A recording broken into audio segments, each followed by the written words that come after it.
ఏడు స్వరాలే ఏడు కొండలై కలసిన కలియుగ విష్ణు పదం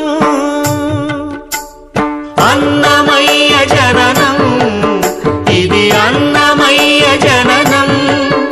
ఇది అన్నమయ్య జననం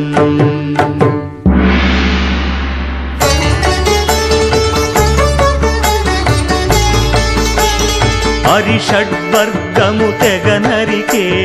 హరిఖడ్గం ఇది నందకము బ్రహ్మలోకమున బ్రహ్మా భారతి నాదాశీసులు పొందినదై శివలోకమున చిద్విలాసమున ఘమరుధ్వనిలో గమకితమై దివ్య సభలలో నవ్యలాస్యముల భూవంతుల చేవంతి గయగసి నీరద మండల నారద తుంగుర మహతీ గానపు మహిమలు తెలిసి